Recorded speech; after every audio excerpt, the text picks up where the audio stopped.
Okay, the council will come to order. All rise and salute the flag.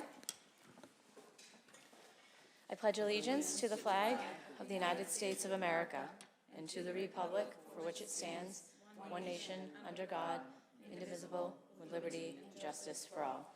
Please remain standing for a moment of silence in honor of our veterans, service members, and those who have given the ultimate sacrifice. At this time, Councilor McDonald is going to share an additional moment of silence.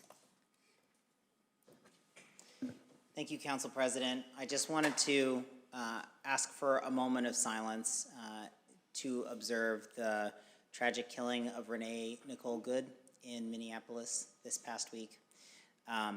This is an incident that has affected many communities. It's been very affecting across the country, and I think we feel that very acutely here in Malden, Massachusetts, where we have such an immigrant-heavy community, and this tragic death is very much tied to the current operations around immigration actions in the Twin Cities. So I think it's been a week of grief. I've heard from many of my constituents about their concern in our communities, and the just hope that we can help keep each other safe here in Malden. So we pray for the family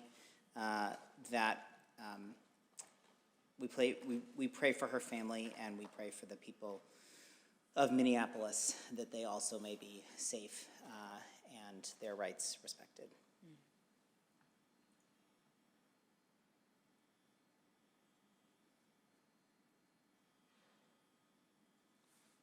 Thank you.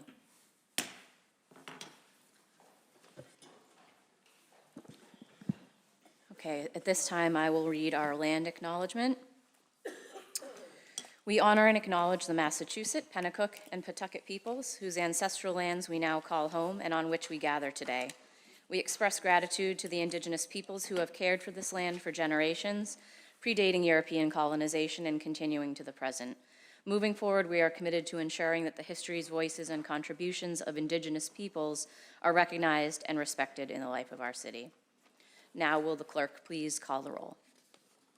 Councilor Cologne-Hayes. Here. Councilor Condon. Here. Councilor Crowe. Here. Councilor Luong. Here. Councilor McDonald. Here. Councilor O'Malley. Here. Councilor Seega. Yes. Councilor Simonelli. Here. Councilor Taylor. Here. Councilor Winslow. Here. Council President Linehan. Here. Okay, under the provisions of the open meeting law, for those of you in attendance, please be informed that UMA, Urban Media Arts, will be recording this evening's meeting, so just be aware that there will be audio and video recordings of tonight's meeting. First order of business is public comment. Public comment is allowed under council rules. Each speaker is limited to the subject matter relevant to our evening's agenda, and everyone must keep their comments to 2 minutes or less. Clerk, do we have anybody signed up for public comment? We do not, but we received 3 emails today. 3 emails. Okay, can we go ahead and read those emails? These are all in regards to paper 364-25.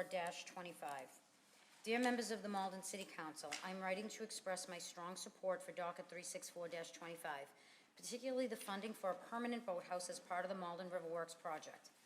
I am a recent graduate of Malden High School and a former member of captain of the Malden High rowing program.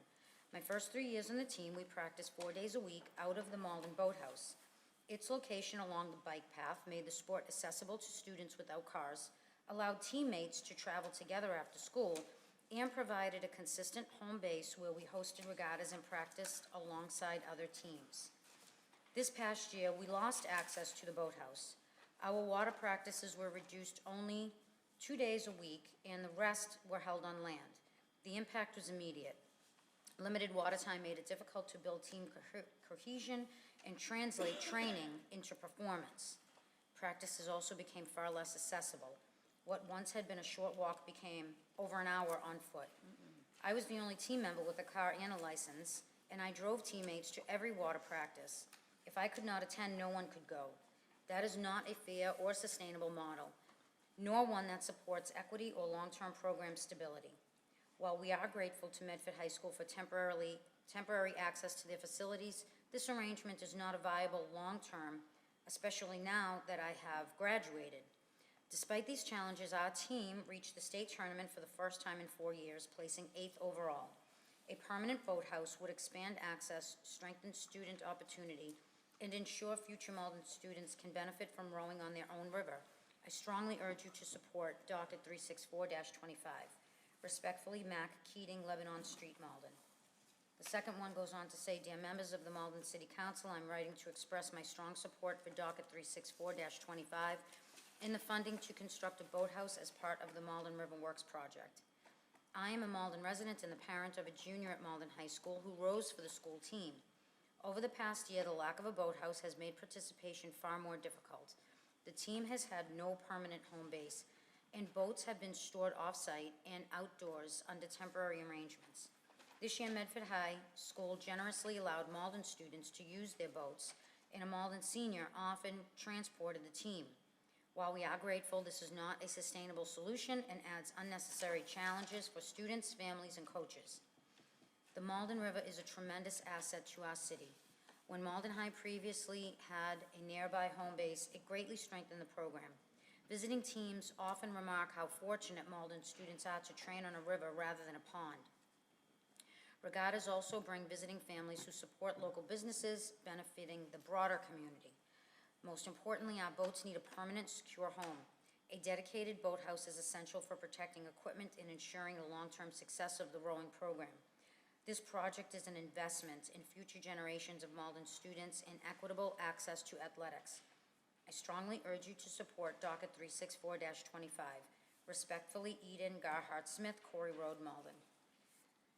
Dear members of the City Council, I am writing this email in support of docket 364-25, which would fund the Malden River Works project, including a boathouse on the Malden River.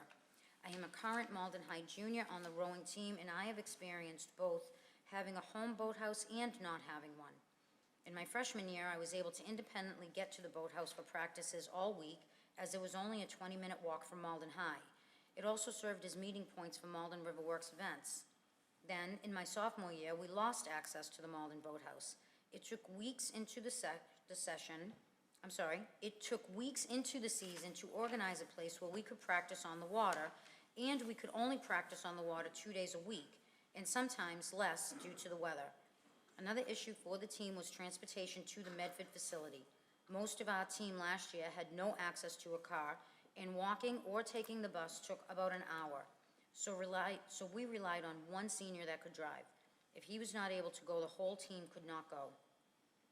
Despite the challenges of not having a closer boathouse, our team has seen growth in our rowing, such as winning scrimmages and placing 8th overall in the state tournament. Having more access to the water would greatly improve the skills of our crew team. Having access to a permanent boathouse would allow Malden students to grow in the sport, rowing at home on the Malden River.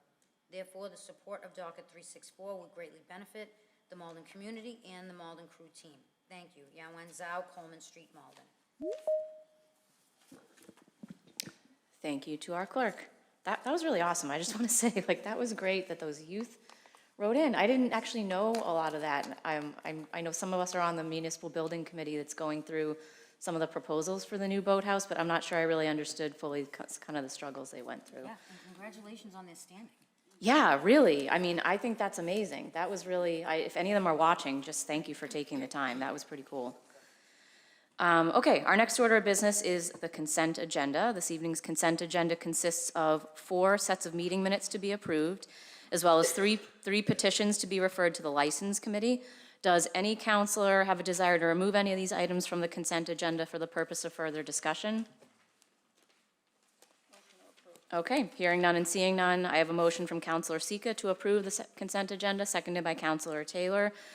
All in favor? Aye. Okay, the agenda is approved. Next order of business. Paper 30-26, council reappointments, Kathleen French, 596 Highland Avenue, Malden, as a member of the Board of Assessors, term to expire March 1st, 2028, and to commence upon confirmation by the City Council. Okay, so we need a vote to refer this to the Personnel and Appointments to Committee. Hang on one second. Counselor Crowe, is this one that you want to refer? Actually, I would like to approve. You want to approve? On the floor. We've been doing this with reappointments, and like with people that have been doing these things. So I just want to make a motion to approve her appointment. Okay, fantastic. On a motion by Counselor Crowe, seconded by Counselor Sika. Oh, we do need a roll call on this. Okay, one moment. Counselor McDonald, did you want to speak to this? Okay, you have the floor. Yeah, thank you. I just had a question. How many terms has Kathleen French served on the Board of Assessors? Do we know? A long time. Does anybody want to, hang on one second, Counselor Crowe. Actually, that's a very good question, but she was an employee and now she serves on that. So between those two things, she's been, working on this stuff for a long time, but I don't think that she's been on the Board of Assessors. Is the question because are you, Counselor McDonald, are you asking if she exceeds our practice of automatically? More just that I don't feel the need to interview folks who are going to be reappointed. I just want to know what we're evaluating and deciding to go ahead and proceed with the reappointment. Do we ask I know that I have a better sense actually of how the mayor's staff does it. Like I know that his team will contact the individual, they'll contact the chair and ask just, how things are going and if this person wants to continue to serve and go through that. And I just want to know, I'm just curious. I don't know Kathleen and, have nothing but good things to think. Just that I was curious what, if any, process we're just using to kind of make sure that we're checking in on these reappointments. That's all. Okay, thank you, Counselor McDonald. Counselor Condon. Yes. Thank you. Kathleen's very knowledgeable, and she worked up in that assessor's office for a long time, and she always responded to any questions by any counselors. Extremely. Thank you, Counselor Condon. On staff. Okay. Okay. Counselor Cologne Hayes. Oh, thank you. I'm glad you asked that question. So I think I remember Kathleen French too. I know from working with her. I'm sure she's great. But I wanted to, I'm trying to remember what we decided as a council that we were going to, I don't want to take up time and interview people. I don't want to do that. But I couldn't remember where we landed with, were we going to interview reappointments and just where that was at, just to make sure we're following what we decided a couple of years ago. My recollection was that 20-year appointments we were going to automatically go put forward for interviews. And so what I'm hearing is that this person does not meet that, but that the combine their time, right, that threshold in this appointment, but that maybe they have years of staff time, so that what we're hearing is that there's years of experience is substantial, but that they don't exceed the 20 years on this appointment. Okay, that makes sense. Right. Just if that would have been right out of the gate. I just wanted to, I do know that we said, we set a standard, and I couldn't remember what it was. Okay, thank you. Okay. Thank you, Counselor Cologne Hayes. So we do need a roll call, correct? We do. Okay, let's move the So on Council question. Crow's motion, seconded by Councilor Seega to confirm this reappointment, Councilor Cologne Hayes? Yes. Councilor Condon? Yes. Councilor Crowe? Yes. Councilor Luong?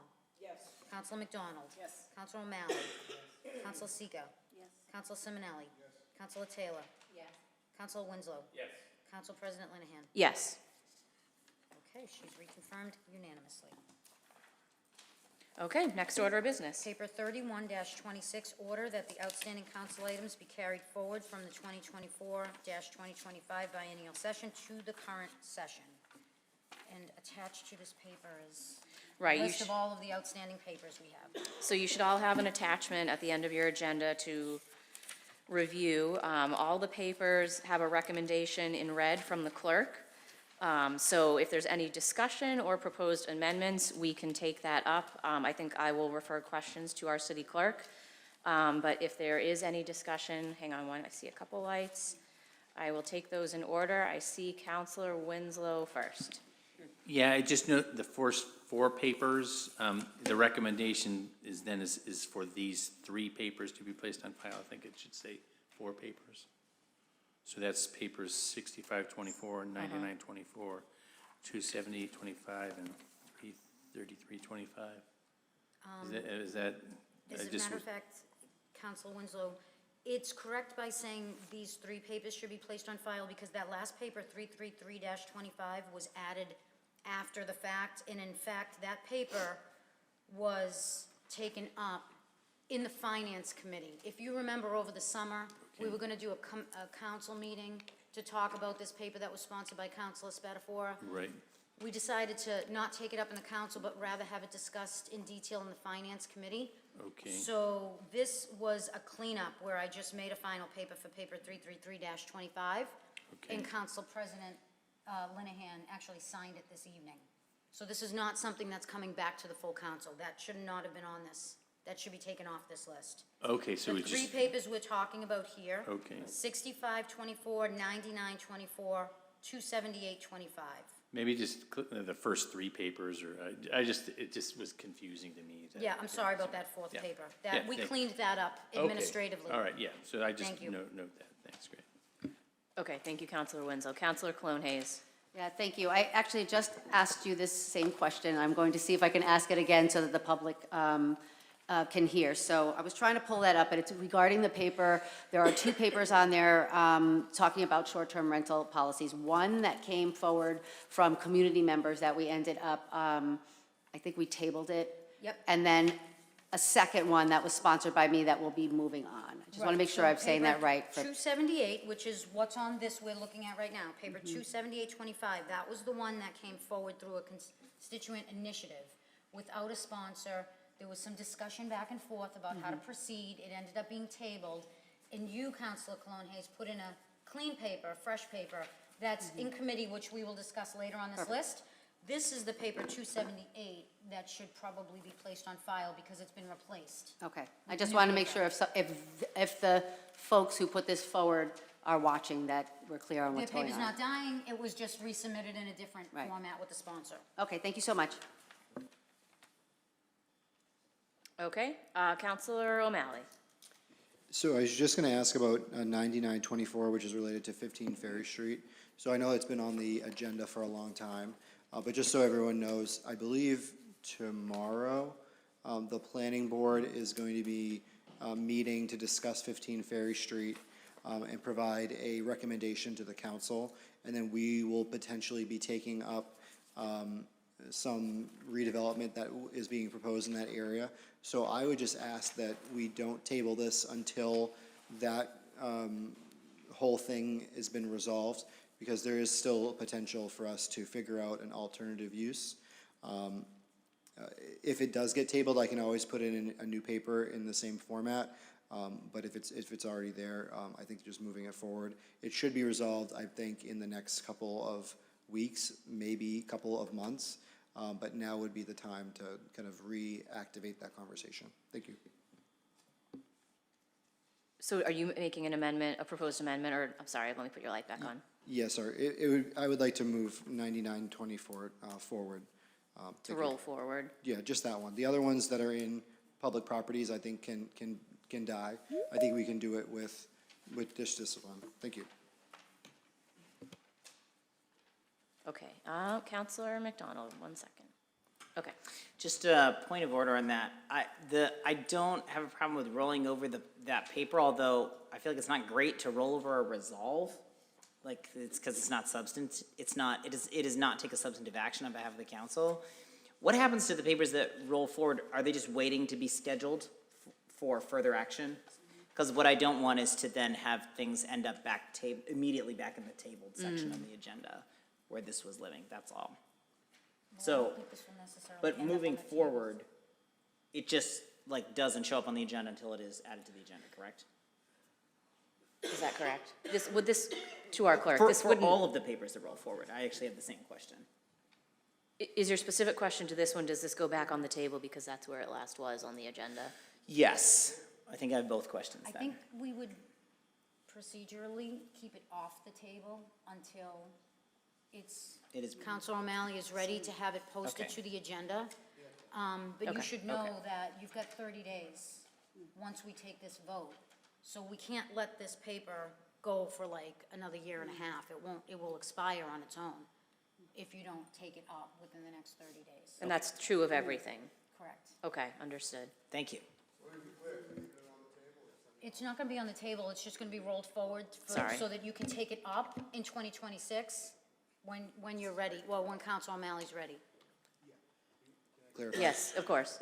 So everything that we don't carry forward expires in 30 days, but the ones that we carry forward continue? No, everything that you don't carry forward tonight will expire, and I will clean up those papers administratively and place them on file tomorrow in my office. What you roll forward, you'll need to take action on in 30 days' time.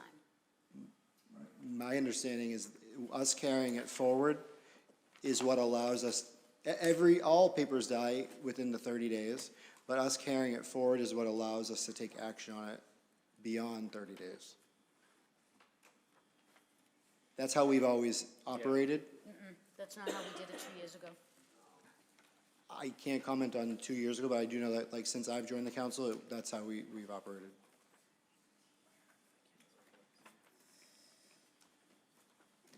Okay, we're consulting the rule book.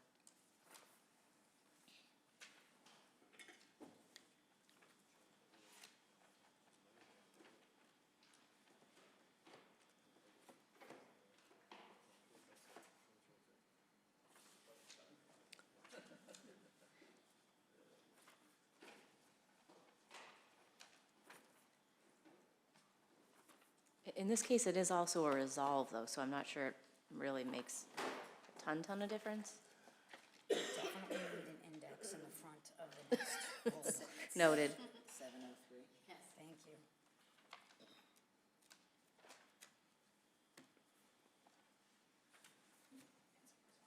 Okay, so it says 703, all other papers not finally acted upon at the end of the biennial session shall be placed on file unless the council votes within 30 days of the beginning of the next biennial session to hold over said paper, provided that no matter shall be carried over for more than one biennial session.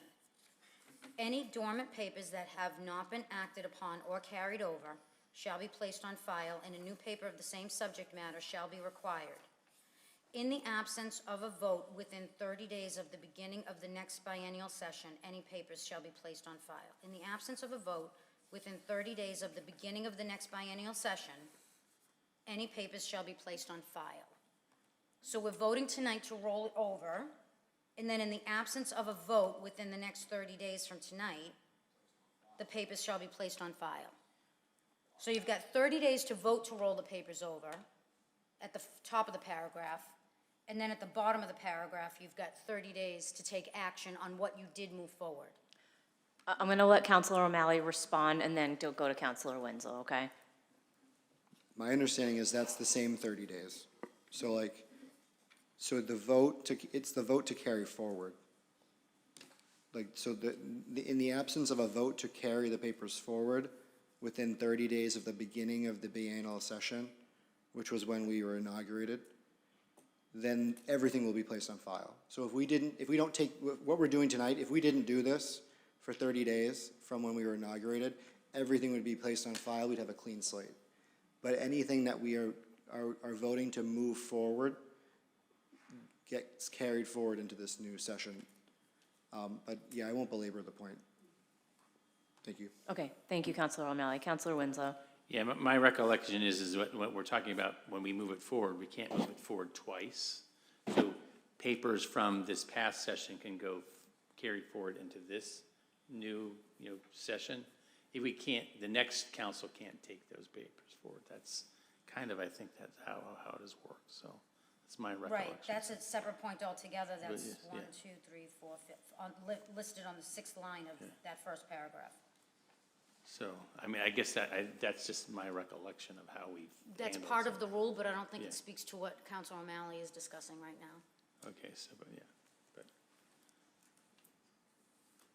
Are you all set, Counselor Winslow? yeah, Oh, no, okay. I just, my understanding is the vote here is papers that we don't put on file and vote to carry forward are active for this session until the next 2 years from now. That's my understanding. I don't know, because I haven't looked back at the language, but that seems to be how I remember we've been operating, so. Because I know that particularly, I think back about 4 or 5 years ago, Councilor O'Malley made a real point. There was a lot of mess on this, and we really cleaned up a lot of stuff. There was a lot of stuff that had not been we had gone through this process formally, so we started it back up, but there was a lot of things that were not filed or carried over. It was a mess, so I know there was an effort. I don't know if you were, maybe it was Debbie DeMaria and you were head of Rules and Ordinance, but you made a big effort, I think when you were head of Rules and Ordinance to really clear it up, so we can always pull things back, but I can tell you in the last 2 biennial sessions, the rules as the way I just explained them is the way this body handled outstanding Okay, papers. so, yeah, all right. Okay, thank you, Counselor Wenzel. Counselor Crowe? And I understand that your passion for 15 Ferry Street. I do think it's, as Councilor McDonald had mentioned, it is a resolve, and I do think if we're waiting for the planning board to do something, that a different paper should be, because there's not really a huge action. It's the wish of the city council, and if that's as a resolve, but there's not a huge action to be taken. So I think that if it is after tomorrow night, then there's an actionable paper that goes forward. So I think this one should be placed on file, knowing that your passion for this. Okay, thank you, Counselor Crowe. I have next Counselor McDonald. I just wanted to add, I see the point of how you're interpreting this, Counselor O'Malley, and I would just ask/recommend that if, when you, Council President, are considering edits, that we maybe clean this up. At a minimum, this rule is redundant, but I think it is unclear about what it's referring to, and so. Yep, would I just think recommend that's a valid recommendation. I do want to just also note, though, that we are getting a little far afield from just needing to vote on these papers. I think we can take up the notes on the rules, and I think, all right, Councilor O'Malley, I will let you speak one more time to this, but I think we have a motion to amend the clerk's recommendations regarding this resolve that I haven't heard a second to. So after Councilor O'Malley speaks to it, I want to make sure that we move that amendment, that proposed amendment. Otherwise, I think we're going to get a little bogged down in the weeds. We actually don't need to resolve this question about the rules in order to vote on this. So having said that, I'll go back to Councilor O'Malley. Yeah, I agree. I think that the 15 Ferry Street is now like the lesser concern that I have. So I do think after this meeting, we should resolve the procedure. And the only thing I'd recommend is if the city clerk could go back to the first meetings or the meetings that we had in January at the beginning of biennial sessions previously, because then it would show in the record when we were carrying papers forward and what the intent was. So I've done that. That's how I prepared this paper, by looking back 2 years ago and 4 years If ago I- of how we did it in the past, and it's the same exact format. If I could just clarify. Sorry. Not the last couple of years, but like more than a couple of years ago. So like the way in which, I think it might have been a misunderstanding of what, if that's what we were doing the last couple of years from the city clerk's understanding, I think it was a misunderstanding between the council and the city clerk's office, because I think we were all into understanding that we were carrying them forward for the entire session. So I would just say that we should go back and look at how it used to be done, not in the last 2 terms, but prior to that. Because that's how, at least those of us who have been up here for a longer period of time, were understanding us doing that. When it comes to 15 Ferry Street, I understand the point. Whether it stays on the docket or not, I'm fine. But all these other papers that people might want to carry forward and take action on, it's not reasonable to expect people to do it within the next couple days or weeks. Thank you. Thank you, Councilor O'Malley. So I have a motion on the floor to amend the clerk's, I want to make sure I get this worded right. Vote to amend the clerk's recommendations. Do I have a second to Councilor O'Malley's motion? You. Okay, so the motion is withdrawn. Given that, do I have a motion to approve the paper according? Yeah, how did we do it last We time? discussed all of it together. Okay, I made notes of what the councilors wanted, and then we took one final vote at the okay, end to just approve based on. Based on the entire- Amended recommendations. okay, that's true, we didn't even get that far. Okay. Any further discussion? I did not mean to quash folks' ability to discuss stuff other than that rule or 15 Ferry. Okay, on a motion. So we're in agreement with the city council papers. Do you I want- think what I'm hearing is that we're in agreement with the entirety of the list, yes? Is there anybody who wants to change any of the recommendations for the rest of the entirety of the list? You ready to vote on the whole paper? Okay, I have a motion by Counselor Crowe, seconded by Counselor Cologne Hayes. Do we need a roll call? Sorry, I keep flipping back and forth. We can do a voice vote, okay? All in favor? Aye. Okay, that is approved. Next order of business.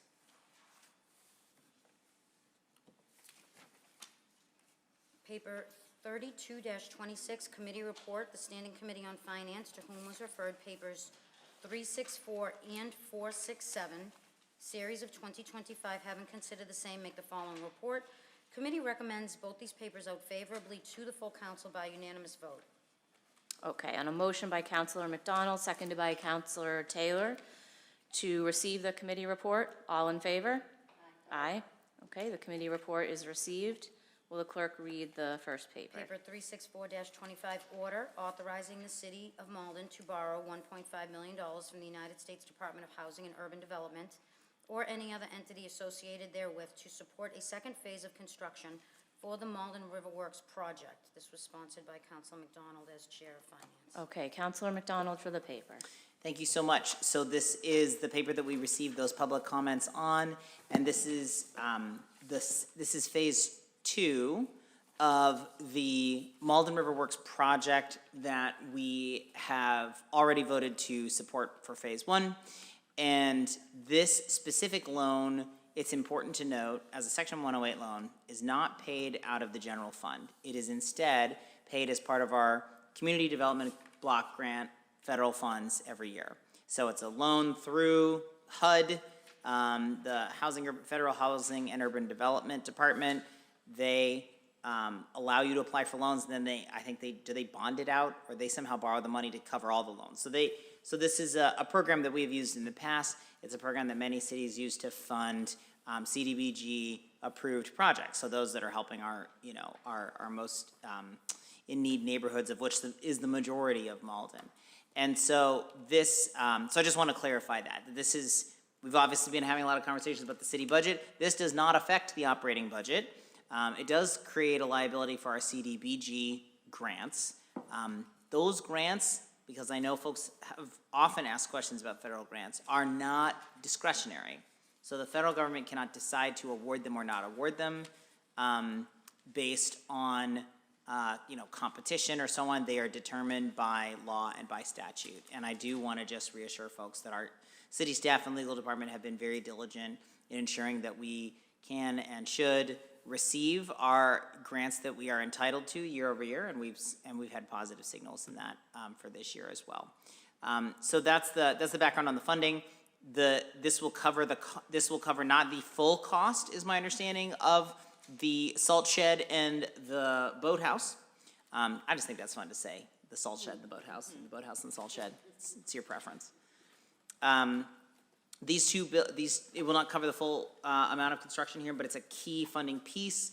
Our city staff have been really excellent at finding funding sources for this project, state sources, federal sources in the past, and this is a federal loan at a good interest rate. So the Finance Committee unanimously recommended this favorably, and we really want to see this project move forward promptly. And I know our city staff are eagerly waiting for this vote to hopefully be able to apply for this grant and move this project forward. We have already appointed members to the building committees to oversee construction, which requires us to pass this paper so that we can get the money to do it. And so that's my summary. Thank you. Great, thank you, Counselor McDonald. I have a few lights already. First up, I've got Counselor Simonelli. Thank you, Mr. President, thank you. I don't know, who do I ask this to? I don't see anyone standing up here, so I'll just refer it over here. But the CDBG allotment, do we know how much we're actually getting and how much money we're gonna have to pay out from that allotment to cover this 108 loan? And what have we used for collateral for the 108 loan? Alex, do you want to, thank you so much for coming up. Everybody, I believe the number that we have for this coming year is 1.436 million. don't quote me on that. I think that's the number. That might have been last year's number, but that's generally the range that we see for CDBG. We don't know yet what the amount will be. We know what the principal will be. It's the 1.5 divided by a 15-year term is what we owe in principal. We don't know what the interest will be until we actually make the borrowing. Generally, we have done a pretty good job of keeping the Section 108 loan payments within a healthy range so that we still have money in the rest of the CDBG budget for our standard CDBG projects, which we expect to continue to be the case. As we have projects kind of fall off or we make payments down, it increases our ability to borrow without greatly reducing the CDBG funds available for those other projects. Specifically, I think the public improvements, park projects, things of that nature that I know you all care about greatly. So we don't try to do 108 loans often. We try to do it for those transformative projects that we would not otherwise be able to do without that larger sum of money. But we don't anticipate that it would significantly constrain our ability to do the park projects that we do on an annual basis. Before you go on, can I just, for folks watching at home, can you just introduce yourself with your name Sure. and title? Hi, I'm Alex Pratt. I'm the director of OSPCD. Thank you so much. Thanks. I'm Chris Simonelli, City Council, Ward 7. Thanks. You're welcome. Thought I'd break out for you. How long is the loan for? I believe it's 15 years. 15? I think we have the flexibility to go up to 20. I believe it's 15. All right. I'm good. Thank you. You're all set. Okay, thank you, Councilor Simonelli. Councilor Cologne Hayes. Oh, thank you so much. Could you stay up there for a second? Thank you. So this project is just going to be transformative. It has been already for Malden. I'm so excited about it. I sit on the Waterfront Access Committee and the Malden River Works and the site plan review for it, so I know how hard everyone has been working on this. And one part of it that I'm not sure people may not know about, but could you talk to how hard we've been working to hire diverse like something that we're trying to do that really is going to be groundbreaking and helpful for Malden, so people understand how intentional we're being on it? Sure, I could talk about that subject for an hour. I'll I try know. to, try to do it in 30 Do it seconds. if, yeah, we're going out to dinner, you can let me. Yeah, exactly. I don't want to stand between you and your meal. So state procurement law has pretty strict rules about, you have to hire the lowest qualified bidder, so the qualified bidder who comes in at the lowest price. There are also rules around diversity in hiring, diversity in procurement, and we've been working with the state supplier diversity office to see how we can ramp those things up. We've also started notifying, the state keeps a list of diverse vendors. Those are small business enterprises, those are veteran-owned businesses, women-owned businesses, minority-owned businesses, immigrant-owned businesses. There's a whole list. They have a database that they keep, and we have started notifying that database whenever we do anything really related to procurement. So that's one way that we're trying to both increase competition and increase participation among those disadvantaged vendors. And then something else that we're working on is trying to identify, because there are sometimes barriers to those businesses getting certified even, because the state makes them jump through some hoops. So we've also allowed businesses to self-certify, and then we will notify them as well. And we're probably going to be stealing or borrowing some lists at other larger communities that have more capacity to do this. Use those lists as well to get the word out. And the intention there is we want to use our dollars, our limited dollars, as best as we are able, and we can do that when there's more competition. So the more work we do to increase knowledge and awareness of these procurement opportunities, especially among disadvantaged businesses, can only help us. Thank you so much. I think that's really important. And yet last night, we actually were on a call with somebody from the state who gave big kudos out. They were like, we haven't seen somebody work, like a city work this hard to try and not just check boxes, and do what we think is right. So appreciate all the work. I can't wait to support this. Thank you. That's great to hear. Yeah. I'd Okay. be remiss if I didn't give a shout out to Becca McFeeters in my office, who has been managing this project, Yes. managing the money for this project, as well as working on the oversight of the procurement issues and the DEI questions, as well as the construction management stuff. So she's done a terrific job. Absolutely. Okay, great. Well, thank you. I next have Councilor Condon. Thank you, Council President. How much are we applying for this 108 loan? It's a 1.5 million. 1.5 million? How many outstanding 108 loans do we have, and what's the total? The total outstanding, I'll have to get back to you on. We have the Roosevelt Park loan, which we'll be using for the Roosevelt Park construction, planned for to begin later this year. That's 1.2 million. We did a Section 108 roads loan, I believe it was 2018 or 2019, for some neighborhood roads.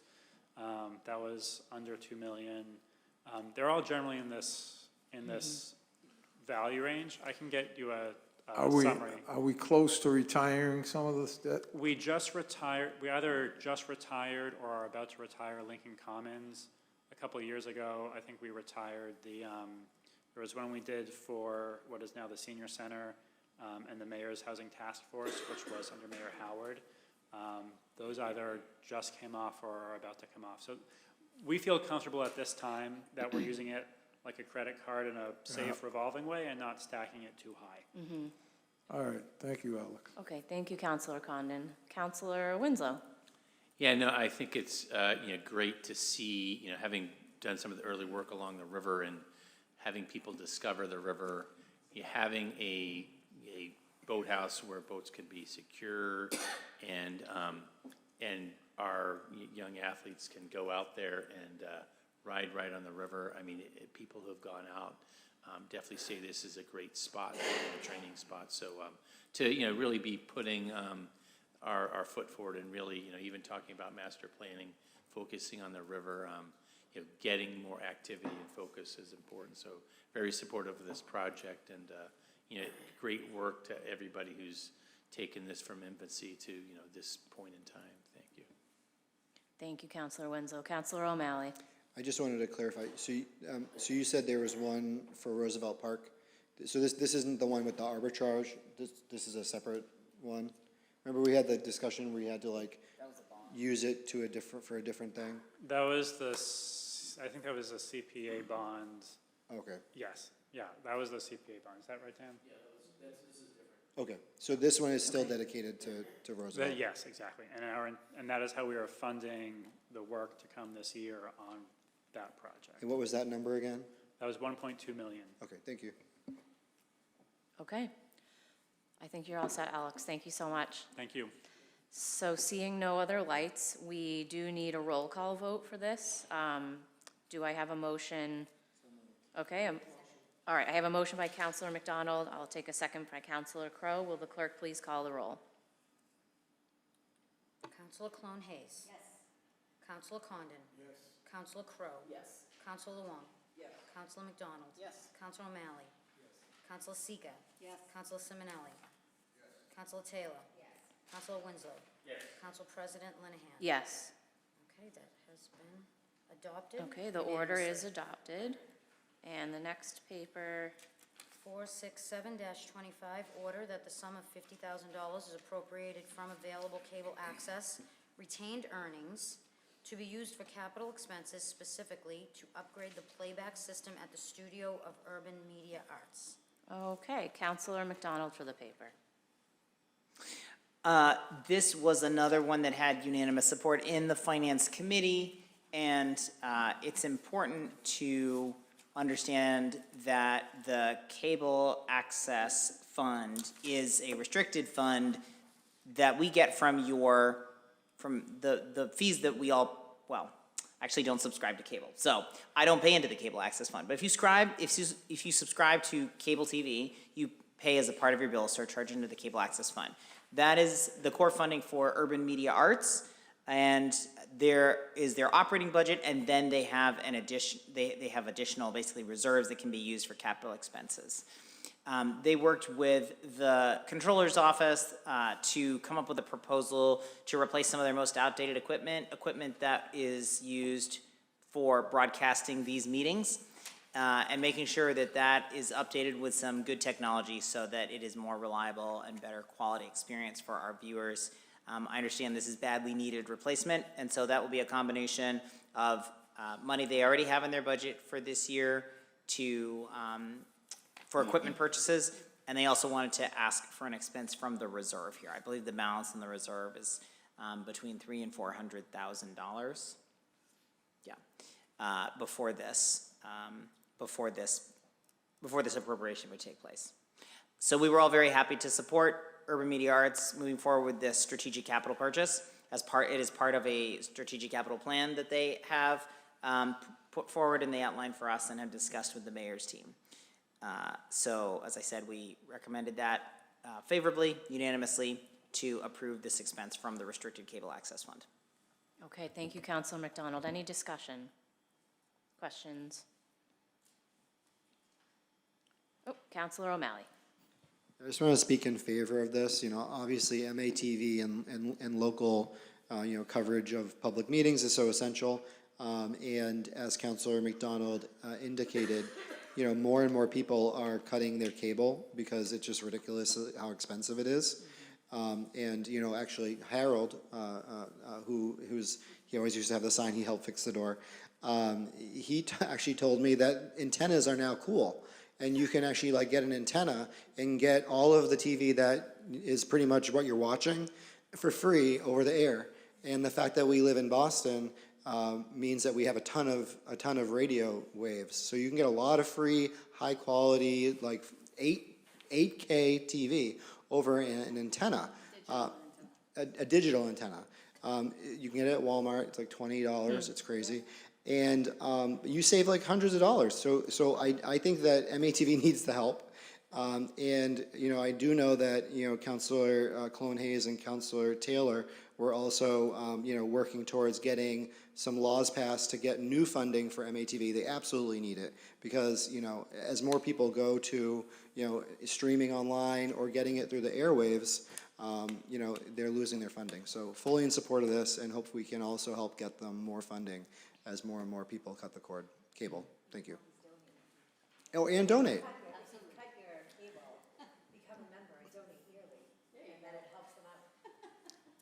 Councilor Taylor is recommending we donate. Point Thank well you. taken. Thank you, Councilor O'Malley and Councilor Taylor. Okay, seeing no other lights, let's see, we need a motion and we need to do a roll call for this as well. So do I have a motion to approve this, to adopt the order? Thank you. Okay, motion by Councilor Simonelli, seconded by, I'm gonna take Councilor Taylor. Okay, will the clerk call the roll?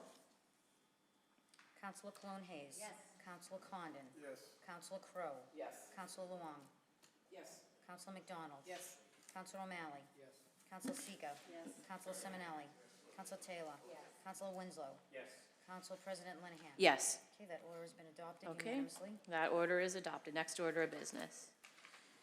33-26, Committee Report. The Standing Committee on Finance, to whom was referred paper 434, series of 2025, having considered the same, make the following report.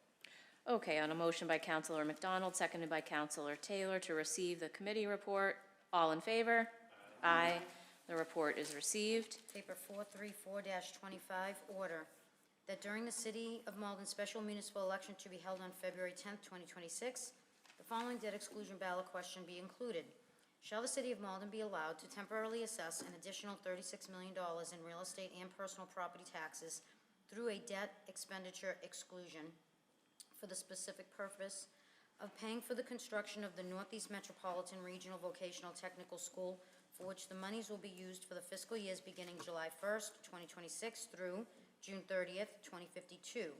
A yes vote would support a temporary increase in real estate and personal property taxes beginning with fiscal year 27, which is July 1st, 26 to June 30th, 27, until fiscal year 2052, which is July 1st, 2051 to June 30th, 2052.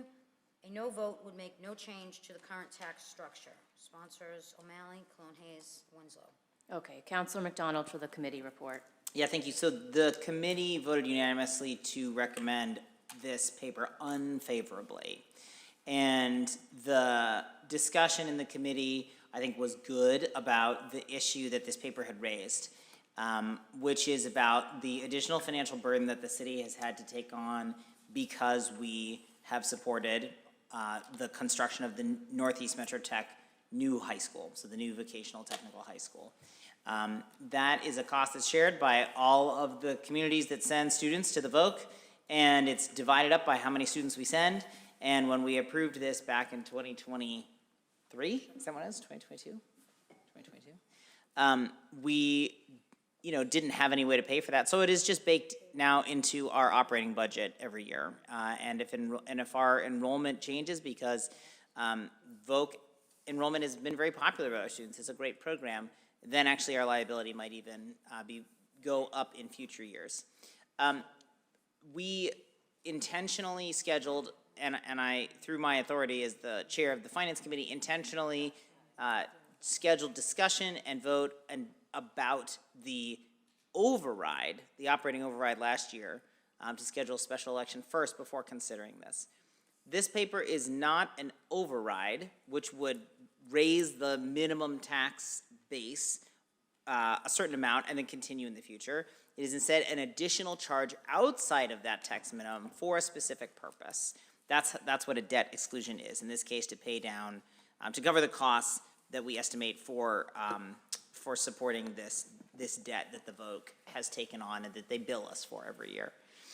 So there was, I think, an understanding that this is a financial burden on the city, but also a lot of discussion about how the fact that we're already going to the voters to ask for additional money, to ask them to consider raising their taxes to help us get to a stable, sustainable budget that already does include this payment to the VOC, that it would be both against that process that we've already worked on and very confusing to voters to try to get all of these things on the same ballot. So the consensus of the Finance Committee was to not approve this at this time. This paper was submitted during that set of discussions, but now that we have the override on the ballot, there was not a desire to add this additionally on top of that. So I think it is anyways, let me stop there. I think that captures the sense of the Finance Committee about our determination about this paper. The one other thing I just want to clarify is the reason that we have brought this back to the full council is because it relates to the special election. We really wanted to make sure that there was clarity to the clerk's office who needs to prepare the election about what is or is not on the ballot. This is just kind of hanging out there. So we really wanted to make sure that the council took an action one way or another on this paper so that we can proceed with the production of the ballot and scheduling the details of the special election, which is set for March 31st. Okay, thank you, Councilor McDonald. That was very helpful. I am going to take the paper's lead sponsor first, Councilor O'Malley. Thank you. So there are a couple things. So I'm not under any delusions. This will not pass tonight. But I will say, more importantly, that I understand that the Chair of Finance used discretion to not schedule a meeting about this last year. But like for anyone who's on the Finance Committee, if that ever happens again and it's like your paper or another paper that you want to talk about, a majority of a committee can schedule a meeting and can put things on the agenda. So it's not just the chair. We did put that in our rules just so that there isn't, any type of, because it's, I'm not saying it was wrong in this, well, I think it was wrong in this circumstance, but I'm not saying that the majority of people think it was wrong in this circumstance. But if a majority of a committee really wants to talk about something and a chair will not put something on the agenda, the majority of the committee can put that on the agenda. Just a lesson. And I'm just mentioning it because that was part of why we're talking about this tonight and we didn't talk about it during the Prop 2.5 override discussion. I will say that I do still support this. We talked about what the average cost would be for like an average single-family homeowner of a single-family home. And the cost of this proposal here for the debt exclusion for the VOC debt would be in the $90 range, whereas for the $5.4 million, that would be $353 a year, and the 8.5 would be $532. So, it's a lower cost solution that I think would also have a benefit. I don't personally think it's too confusing. I think that our residents are very intelligent and would be able to figure out how to vote on 3 questions. But that's, I'm not going to belabor the point. So, yeah, I think that in the future, I would appreciate if my papers could be heard, in a more timely manner, but I understand politically why it was done. But I think it's important for the council to know, if you would like to ever hear something in committee, you do have a mechanism to do that. I wasn't on finance, so I couldn't do that. With that, I would just, move to adopt, but knowing that it's not going to pass, so no hard feelings, y'all. Thank you. Thank you, Counselor O'Malley. Counselor Cologne Hayes. Thank you so much. Actually, Councilor O'Malley, you said a lot of the stuff I was going to say, but I am also not delusional. This is not going to pass. I realize that. I'm not on finance this year, so I wasn't able to vote in committee. And I do understand why some people might think that this was too confusing to put on the ballot. I realize that, but I'm going to vote yes because I think it's a great idea. I definitely learned a lot. And I'm glad that Councilor McDonald had just said that they made that decision. I learned a lot about maybe how I would handle that differently to try and get it before all of this discussed, because now it looks like it's so late.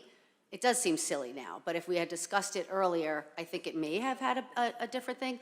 But it's all in the past, but I am going to still vote yes for it, and hoping that also what we discussed in finance was that, let's say this, things don't pass, we could always bring this up, and when I say things, I mean the 2.5 override. If nothing passes, maybe this is something that we could look at again. So learning all about this was good, and talking about it is a good thing. And again, I know where this is headed, but I am still going to vote yes, and I appreciate it being brought forward. Thank you. Thank you, Counselor Cologne Hayes. Counselor McDonald. Well, thank you all for your shade about my committee chairing. But I do want to correct the record to say I did schedule this for a hearing in December. We just ran over from the previous committees, and we didn't have time to talk about it. But I just want to be clear, I did schedule it as I promised I would do. And I want to just say that the reason that we did this was to honestly pay respect to the mayor and the finance team and to the many people who came out to discuss the proposal that was before us. I did not think we could start having a round-robin discussion of multiple types of ballot proposals at the same time and actually have transparent, authentic public engagement. I just want to say that like my priority was to make sure that we were actually having a substantive conversation about the things before us, and it's okay if you disagree with that determination.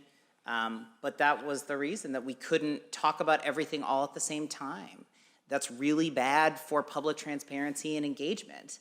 And this came up late in the process, well after we had already been having hearings on the other thing. Anyways, just wanted to state that. And then also just state, if we vote this down today, if the motion that Councilor O'Malley made was to vote to approve. If we do that, we vote it down, we cannot reconsider it for 6 months. So if the hope is that this is something that we could return to in the future, if an override does not pass as a kind of like regroup plan B to consider, my recommendation would be to put forth a motion to place it on file, because then it would not trigger that 6-month limit. So that is my offering of goodwill after you have, questioned my judgment, to just say if that's something that you would hope to do, I think that's probably a better procedural move. But I defer to you, Councilor O'Malley, what you would propose for a motion on the paper. Thank you, Counselor McDonald. Counselor Winslow. Yeah, no, I appreciate that Counselor O'Malley put this paper together, and it was good to have that, one of the cards we could take off.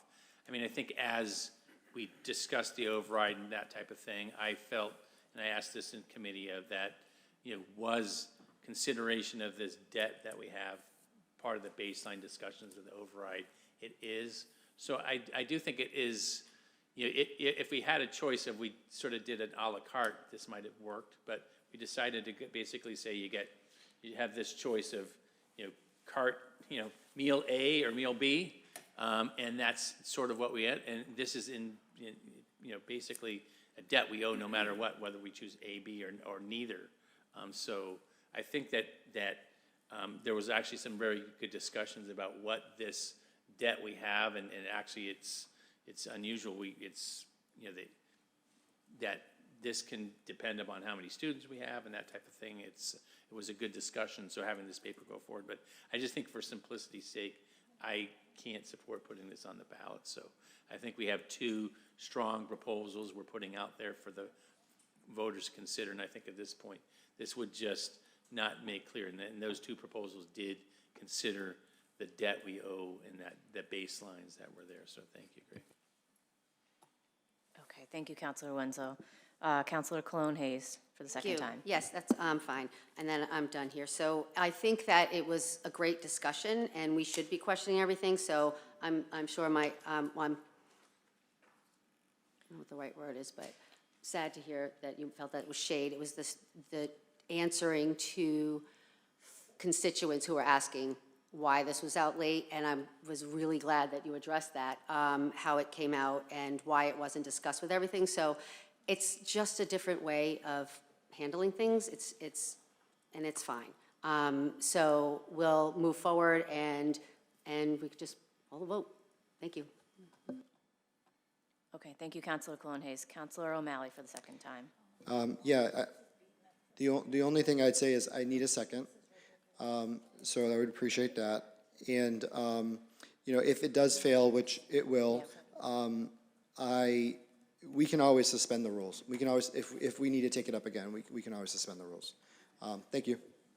Okay, thank you, Counselor O'Malley. Counselor Condon. Sorry. Thank you very much. I happen to be one that Councilor McDonald handled the conversation very well. And we're not sure how we're even going to do on the override. And by sticking the public with something else, as complicated as it is, you could be blowing all of it. So you can't bite off more than you can chew. We've never had an override in this community, and this is the first time. We're going to try our best to pass it because we need it. There's no question. But, no, I think our chairman did a great job in handling it. Thank you. Thank you, Counselor Condon. Counselor Simonelli. Thank you, Madam President. Well, I just want to say that I am on the Finance Committee, and we did meet earlier today in the subcommittee, and it was unanimous that, this paper didn't go forward. Not that it's not a good paper, and it's not that it's something for us to look at down the road, but I have to, say I think that Councilor McDonald did a fantastic job with it. And, we're all heading for some tough times moving forward here. We already know that. And I think if we continue to add more colors to the painting, it just becomes distorted after a while. And I think people are going to go out there and look. And if you give them too many questions, they're just not going to go for it. I think that it becomes too confusing to explain to the constituency. For all these other plans that are moving forward. So I just think that it was just a little too much, too late, and I think we should just stick with what we have and move that forward and educate our constituency the best way that we can. And I think it's just to keep it simple. Thank you.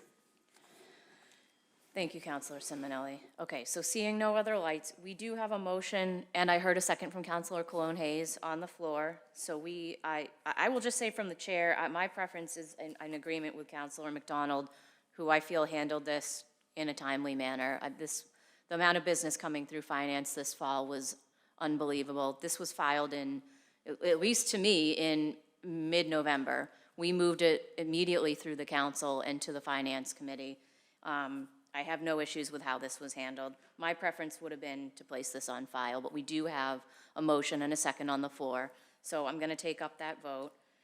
So that would be a motion to adopt the order, and we need a roll call, correct? Yes, we do. Okay, and it needs a 2/3 majority to Would need be 8 adopted. votes to pass. So this is to adopt, which would put the question on the ballot.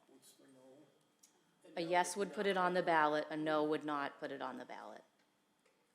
You have a question, Counselor O'Malley? It's not gonna make a difference, but why does it need 2/3? That's what state law says on these kind of questions. Okay, so, because when I asked that question for the Prop 2.5, we were told it was a simple majority. This is a different kind of question. And I would confirm that with the treasurer's office today, that Oh, so- debt exclusion questions, this is not an override, this is a debt exclusion, so it requires a different vote. Interesting. Oh, Interesting. see, we learn things every day. Thank you so much. Appreciate Yeah. it. Okay, thank you. Okay, so we're gonna take a roll call. We need 8 So a yes vote votes. puts the question on the ballot. A no vote lets the paper fail. Okay. Counselor Cologne Hayes. Yes. Counselor Condon. No. Counselor Crowe. No. Counselor Luong. No. Counselor McDonald. No. Counselor O'Malley. Yes. Counselor Seeka. No. Counselor Simonelli. Counselor Taylor. No. Counselor Winslow. No.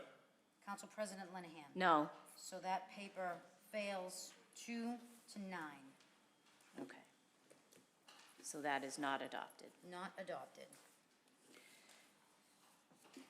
Okay, next order of business is personal privilege. Counselor Winslow. Yeah, I just wanted to have a moment of silence and some good news too. So I just first want to take a moment of silence. Barbara Rogers of the Rogers family, who's very well known, I know Chris knows them very well, passed away, and her wake was yesterday. So I just thought we should give a moment of silence. Okay, all stand.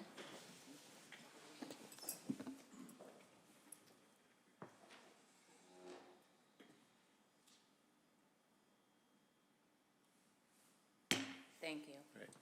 And then just, I wanted to wish Maidu, a longtime Malden resident and business owner, a happy 50th birthday. So she's having her 50th Aw. birthday, so just wanted to acknowledge that, so. Well, some happy good birthday, things. All right. Sifu Mai. All right, great, take care. Thank you, Counselor Winslow. Counselor Cologne Hayes. I was just looking for the flyer. Sorry, do you need a Okay. minute? I That's can go. okay, no. It's again, I've been saying it almost every meeting. We're going to have, I'd love to invite everyone, city councilors, the school committee, our public, to join and celebrate Martin Luther King Day. You know, especially now during these times, it's great to, you know, come together as a community and celebrate this great man. And that would be, come on, I got it. This would be Sunday, here we go, okay. Sunday, January 18th, from 3 to 6, it's going to be at the Emmanuel Baptist Church in Malden. We have a great keynote speaker. We have 2 youth speakers, one from Malden Catholic, one from Malden High, and Malden Reads will be there, so you could bring your kids. There's going to be a separate room upstairs. For those of you who have gone before, you know, it's the same process as last year. They'll be able to pick and read books, so they'll be occupied, because this, you know, goes a little bit long, because there's a lot of great speakers, and, you know, it's something that's very important for us now. And then Malden High School Love for Kids will also be there, and the Friends of the Malden Public Library will have books that you can purchase for very inexpensive and during that day. So please come. It's important to celebrate in community. Thank you. Thank you, Counselor Cologne Hayes. Counselor McDonald. I just wanted to let folks know that we did talk in the Finance Committee earlier today, about having community education forums about the city budget and the issues that have led to the override. These are not about debating the ballot measure, but rather to make sure that voters can be informed with key information about our city finances and about the decision to place this on the ballot. So we're looking at a couple of different sites, possibly at schools across the city, and an online meeting as well, so folks can join virtually. We're thinking about interpretation, want to make sure folks understand the ballot, and give resources to other counselors so they can take them to other places like senior buildings and community organizations. So I just want to let folks know that we are talking about that, working closely with the mayor's team about that, to make sure that our voters are informed and know about this election, and have the information they need to make up their minds. And I also just want to wish my son Julian a happy birthday. Yesterday he turned 11, and he had a very sweet and lovely birthday. So happy birthday, Julian, if you're watching. Thank you, Counselor McDonald. Counselor O'Malley. Thank you. As has kind of been mentioned, I want to wish everyone a contemplative and active MLK Day. I think, peaceful, nonviolent civil disobedience is what has changed our nation. And I think it is important that, if you're doing that, just be safe and be smart.